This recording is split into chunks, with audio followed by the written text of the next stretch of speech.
Welcome to the Newsmakers Podcast. I'm Billy Hollowell, and this is a show where we go behind the headlines every day to bring you an interview with a pastor, entertainer, politician, or other notable news figure.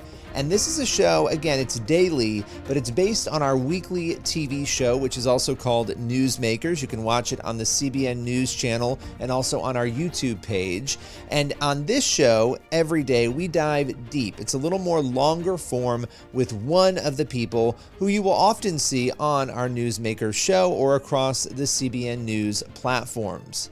On today's Newsmakers, Ruslan KD is a podcaster, performer, influencer, refugee, and most importantly, a believer. And he's joining us today to talk about his incredible story of escaping communism, leaving atheism behind, and finding Jesus. Of course, again, he has gone on to become a Christian YouTube star. Lots of great content here and an incredible story. With no further ado, here is Ruslan KD. So I'm excited to connect with you. You know, you've done a number of commentaries based on some of the videos, the interviews that I've done in the past, and our paths are finally crossing now. I want to dive into your story and who you are and what you're doing, because you're doing some incredible work through social media, through music. But let's kind of go back to your childhood. Actually, I want to go back to you coming to this country as a child. Take us through a little bit of sort of your early years. What was it that brought you and your family here to America? So I'm ethnically Armenian. My father is full Armenian. My mother is adopted by an Armenian family in Azerbaijan, Baku. So that's the city we come from, is Baku, right in the Middle East off the Caspian Sea. And that region of the world hasn't always been good to Armenians. If people are familiar with the Armenian Genocide of 1915 by the Turks, there's always been tension there in that part of the world. And so as the Soviet Union was starting to go through things in the 80s and things are becoming tumultuous and all kinds of different miscommunications happening of how Arzis are being treated in Armenia. Azerbaijanians then have this pogroms of Baku in the late 80s. And so my father, my grandfather, pretty much all the men had to get out of there as quickly as possible. And they, at one point, borrowed police uniforms from their friends to just dress up and just try to get on the train and get out of there as quickly as possible. It was a very, very crazy time. And me and my mother actually ended up staying behind because, again, my mother's adopted. So she's ethnically Ukrainian or Russian. That's what my 23andMe said. But culturally, she's Armenian. So we ended up staying behind to kind of settle all the affairs while my dad had moved on to Moscow. And pretty much a lot of the Armenians have gotten out of Baku. And that is where we kind of saw some pretty gnarly stuff of people coming to our soldiers coming to our house, people coming to our house, getting reports that we were Armenian, and my mom saying, "Hey, no, we're not Armenian, we're Russian," and to the point where our physical health was in danger at some point. And so, thankfully, by the grace of God, we were able to get out of Baku. We stayed in Moscow for a little bit, and then my family and I finally immigrated to the United States in 1991, May of 1991, as refugees. I was about 6 years old at the time. Wow. When you reflect on that and you look at obviously what's happening right now in this country, there's lots of different things happening politically and socially, but kind of pulling back from that, in light of being a refugee and watching your life and your trajectory and where you are now, how has that sort of impacted your appreciation of or view of America itself? Oh my goodness. We applied for refugee status in Israel, in Australia, and America was the last place that we applied for refugee status. So my life could have went so many different directions had we not came to America. I remember coming to America and we went by a Lucky's grocery store off of El Cajon and the 805 freeway in San Diego. That was like one of the first places we went. And I remember looking at the store and seeing all the colors and the lights and how beautiful it looked. And I thought, oh, this is so sweet. My parents took me to the toy store the moment we landed. Like, this is so awesome. And it was the grocery store. Like, that's how different America was in contrast to what we had experienced in under Soviet Baku, lining up for food rations. I remember we would have a tub of water that we'd have to share amongst Wow. my family, my dad, my mom, and my grandparents. We lived with my grandparents for a while. So very, very, very, very different. And so I've grown substantially more appreciative of America, though there's issues here, but man, it is a very stark contrast in terms of what the Soviet Union was like. Yeah, I mean, I can't even imagine that. You know, it's a question I like to ask people when they've come here, you know, and especially having the memories of what you went through. And then, you know, knowing that you can in your house just turn on the shower whenever you want to. You can go to, you know, an actual toy store if you want, or to the grocery store. I mean, we have so much that we take for granted. But one of the things in your story that's interesting too is the spiritual aspect of it. You know, after you come to America, you know, the lack of belief at some point that develops for you, the atheism that develops for you at a really young age. Talk a little bit about what sort of formed that initial rejection of faith. So in Baku, we never went to church. I don't remember anything about church. Matter of fact, the only thing I remember about God was my grandfather saying something about God. And the word God, bulk, kind of sounded similar to the word corner for some reason to me as a kid. And so I was like, what? Like, what are you talking about? Like, why are you talking about this part of the room? I was very confused. And then when we came to America, the community aspect was the Armenian Orthodox Church. This is a part of the Oriental stream of Christianity. And that was kind of where we gathered. That was our community hub, if you will. And so you have a lot of refugees that came out that didn't really go to church back in Baku. And now we're kind of a part of this church. And I ended up getting christened in the church, becoming a altar boy in the church. And so I have to show you some pictures. I'll send you a picture when we're done of me next to my terchayat as a child. And I ended up being an altar boy, which was fun. It gave me something to do. And being an altar boy, you have certain responsibilities. And then like the older kids, I'd say like kids who are teenagers, maybe 13 to 15, they have other responsibilities. So they can light the incense and do certain things. And I couldn't do other things. Anyway, to make a long story short, there was a group of boys that were older, 13, 14, 15-ish. And they were in my neighborhood in the same area. So now at this point, we were the first Armenian family that came out, but now at this point, there's probably, I don't know, 100 families that have came out to San Diego.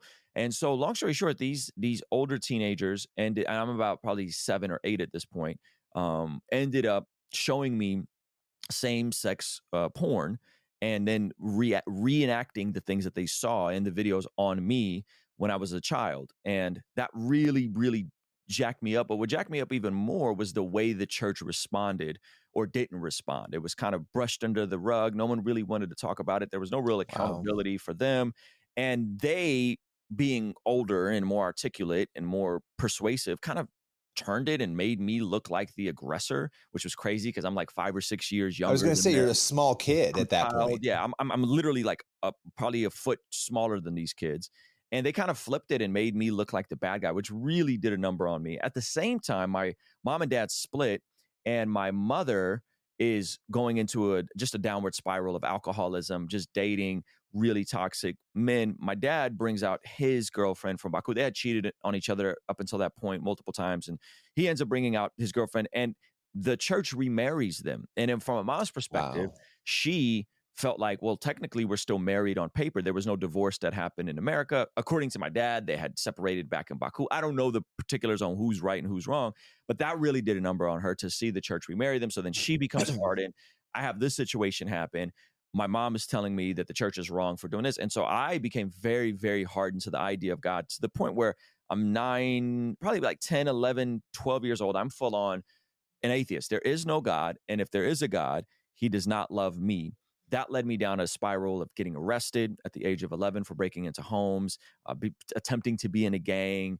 Gangster rap is at its peak in this part of the 90s, like the mid 90s at this point.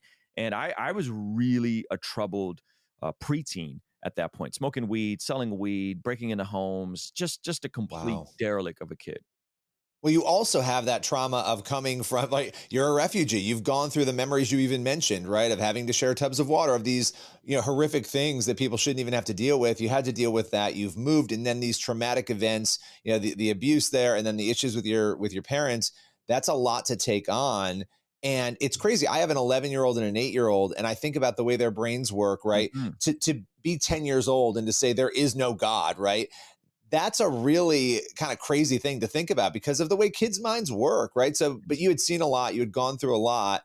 And thank God that is not the end of your journey. We're sitting here now. You go through from there a period of, a couple years later, I believe, and correct me if I'm wrong, but starting to sort of dig into this faith issue, reading some books, Case for Christ, and another one that really shaped you. Talk a little bit about that journey from the arrests and the chaos into actually believing. So in the midst of all this arrest, I end up having to do community service hours. It wasn't a lot. It was, I don't know, 50 hours of community service. And I had my apartment complex had a lady named Cherie. Cherie was our manager, but she was also involved in some street activities. At one point, so me and her son were like best friends. He's like my first American friend. Her house ends up getting shot up, like drive-by happens to the back of our alleyway. She was just involved in some crazy things. And thankfully, Steven, her son, was at my house when the drive-by happened, and because they literally shot up where his room was. So we'd do like sleepovers. And Cherie ends up going to jail for I believe moving cocaine through an airport, and she ends up doing a couple years in jail. And in jail, she ends up getting radically converted. While she gets radically converted, she leads like most of our apartment complex to start going to church with her. It was like a typical Black Baptist church. They weren't Pentecostal or charismatic, but it was in that stream of Christianity. And so when I get arrested, I have to do my community service hours. I end up having to do them with Cherie and my next door neighbors, Charlie and Willie. And they kind of became like father figures for me. And they started sharing the gospel with me. And they would tell me things like, you're going to do great things for God someday. And I was like, there's no way. Long story short, I finished the community service hours. We moved to North County, which is where I live today. So that's the San Diego, Normal Heights, City Heights, North Park area. Now I'm in Vista, California.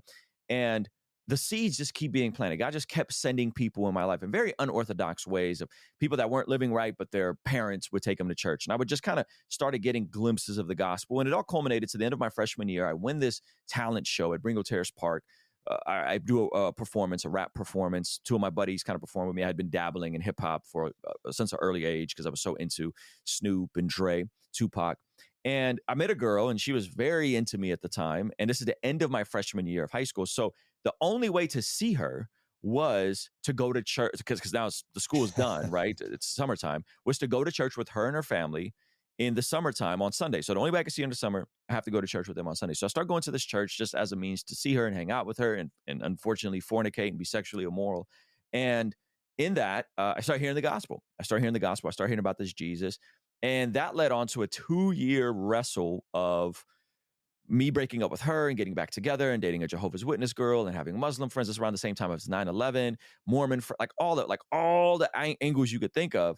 And God again sends people to me. And at my manager at Pizza Hut, my first job, and our lead delivery driver were Christians. And they give me this book called The New Evidence That Demands a Verdict, which was a book by Josh McDowell. They've since updated with him and his son, Sean McDowell, which me and Dr. Sean McDowell are friendly now, which is crazy to kind of all full circle. And I end up reading a lot of that book, and it just gave me all the answers. And I was convinced that Jesus isn't just the Son of God. Jesus isn't just a prophet. Like Jesus is who he says he is. And that this is after about a year and a half of wrestling. I end up, me and the Jehovah's Witness girl break up. I tell her she's in a cult. I was real nasty to her. And fast forward, I end up fully surrendering my life to Jesus at the end of my junior year of high school. About a month after that, where I just break down, I fully give it all. I get into a small group. About a month after that, I end up making a public profession of faith at Miles McPherson's, he called it the Miles Ahead Crusade. So think of kind of like what the Billy Graham Crusades were, but it was Pastor Miles here who used to play for the Chargers. Me and Miles are friends now, which is a trip. So I give a public profession. I get plugged into a church. At this point, I've been going to church, but I mean, I'm really serving, engaged. And You're in it at that point. Yeah. And God starts sending mentors around me, some guys that did music as well. And they also love Jesus. They did hip hop, named Future Shock. They mentored me. I'm still friendly with them. They do a lot of stuff in television now. And God just kind of preserved me in that whole process, those couple years of wrestling. And I finally landed at like a solid faith in that Jesus is who he says he is. And it kind of came through the door of apologetics. So, yeah. Wow. It's incredible because as I listen to that story, and it's so common sense, but I think we often forget like how many people in that path God used to reach you, right? From the woman at the apartment complex all the way down the line. And that to me, it makes me wonder, we have to think, are we allowing ourselves to be used in the way that God wants to use us? Obviously, he can use us however he wants, but are we taking those steps, because all of those people in your path, the delivery driver, I mean, you had so many people that connected the dots and made that puzzle come together for you that landed you where you are. And the cool part about your story is you flash forward even more. And obviously, through music and then through YouTube and the videos you do, you're tackling all sorts of really tough, really interesting issues. You're sitting down with great people and just breaking it all down for people. What was it for you that kind of took you from, okay, now you've got that deep faith, but now you're going to dive into media in the way that you have and use it the way you have to reach people? What motivated that? So I was already dabbling in YouTube from about 2015 to 2020. I didn't share my faith a whole lot because I didn't want to be a Christian YouTuber, if you will, right? I just kind of wanted to talk about my music stuff and some daily vlogging, and people can still go dig up all those videos. I didn't take those are still up. But what really was interesting to me is during the pandemic, people started asking my opinion on other things. They knew that I was a Christian, and so I was doing kind of like music reviews. I had seen some success as an independent musician, and people just started asking my opinions on other things. And I would lead Bible studies, men's Bible studies for decades. We would come together Monday, or I would do a Bible study with an open mic on Thursdays. So I was always leading Bible studies. I was always kind of using this gift of teaching.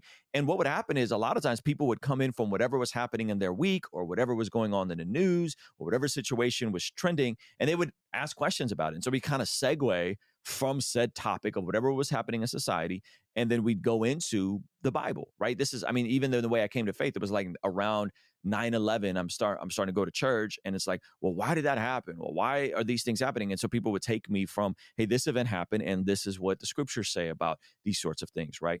And so I basically took that same format, if you will, of like leading Bible studies and translated it to YouTube. And so we would talk about some of my first videos that gone viral was talking about Nick Cannon not wanting to be monogamous and how asinine that whole thought process was on his part. We would talk about things like the Bethel prophets and some of the outlandish statements they made. And so it was just kind of looking at what people were asking my opinion on, giving my opinion on it.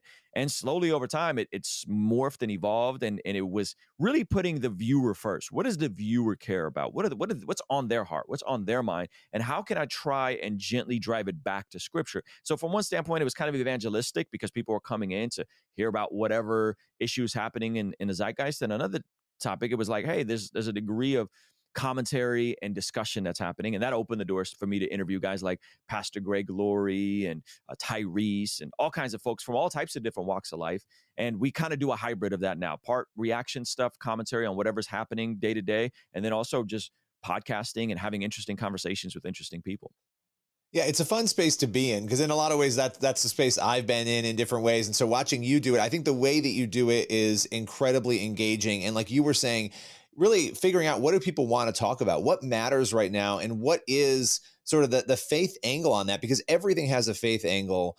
And I got to ask you this because it's interesting, your trajectory, your journey. You know, I was in high school. I was a senior in high school when 9/11 happened. And for me, when I look at the stats and the numbers and you look at American culture, a lot of the denigration and sort of the chaos, it really started when you look at those numbers to happen around 2000, 2001, Yeah. you know, and if you look at the Gallup trends, it's crazy. Just we've sort of fallen apart on morals and values. Your journey though of coming to faith, you were coming into your faith and getting stronger as the moral values were denigrating. And I don't know, what do you make of that? What has that been like for you to have a growing faith and to have a strong faith and to be ministering to people at a time when the culture is devolving? Well, I think what you're describing and getting at is perhaps the culture devolved because the faith that we had as Americans wasn't really a faith anchored in Jesus. There's a book that came out, I can't remember the title of it, but it talks about moralistic therapeutic deism, where that is our view. God's kind of like a therapist. He's kind of like a genie in the sky. It's not super engaged. He's more of a deistic God. And so I don't know if the decay happened because of a shift in our faith versus just an honesty about what most Americans believe, whether they're Christian, Jewish, Muslim, agnostic. They kind of all believe the same core tenets of this moralistic therapeutic deism. And so for me, I knew that that wasn't it. I knew that God wanted to be personal with me. I knew that God cared how I lived. He didn't want me to have sex with my girlfriend. He didn't want me to then go get an abortion if I had sex with my girlfriend. Like there were certain things that God had an opinion on, and it was about how I was conducting my life. And it was in my best interest. So when Jesus says, my yoke is easy and my burden is light, following God and God's ways and God's kingdom and living his way, seeking his kingdom is not just to make my God happy for whatever arbitrary standards. No, no, no. It's actually in the way he designed for me to live. And I don't know, for some reason, all of that just clicked for me. And I was not perfect. I had to go to therapy. I had to deal with all this stuff from my childhood. But slowly, my life just became more aligned with as well. I'm not saying I didn't have trouble. I'm not saying I didn't suffer. I didn't saying I have issues, but things just started to align. So it was almost the confidence and the faith grew the more I obeyed Jesus. And the more I obeyed Jesus, the more I saw the fruit of the Spirit in my life and the impact God was having through my life and serving people. And so it all just kind of clicked for some reason. No, I love that. And I think too, this is a whole other, we should actually do a separate conversation on this, because one of the other things that happened during that time frame was that media exploded, right? We all have phones in our hands that we're so inundated with content all the time. That wasn't happening before the year 2000. That's a relatively, so if you have a weak faith, if you have a cultural Christianity, let's say, going on, when you start mixing in that information and that influx, it's going to knock down those walls pretty quickly and change perspectives. And so I think we've seen a lot of that happen as a result. But final question for you in this conversation, when you look at the work you're doing now and how you're reaching people, at the end of the day, what is your inevitable goal? What do you want the final sort of impact to be as a result of it? I think what I'm trying to do with everything we're talking about is to encourage, empower, and inspire people to live a life that blesses God. When we see in scriptures, Simeon have an encounter with baby Jesus in Luke chapter 2, it says he blesses God. And that phrase just means to praise God with our lifestyle, right? So Romans talks about this is our reasonable sacrifice to offer up our bodies. And so what I'm trying to do and what we're hoping to do is to tie in all these conversations to get people to see that living God's ways is actually the best way for them to be in God's will. And that comes from applying God's word. That's what we're driving people towards. And that may look like a live event. That may look like our prayer journal, getting people to pray more consistently. That may look like a long form podcast. I'm writing a book right now.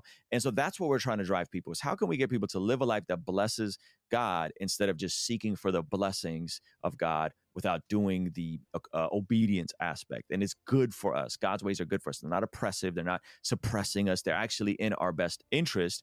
And we get to be more effective to continue that ministry of reconciliation that Paul talks about in 2 Corinthians. Well, listen, I love it. I'm looking forward to connecting with you again. Lots of important conversations to have. Appreciate you taking the time today. Thank you so much, Billy. That's all for today's Newsmakers podcast. Be sure to tune in for the next episode of the show, and also head over to the CBN News YouTube channel and the CBN News channel to watch Newsmakers every week. We'll see you soon.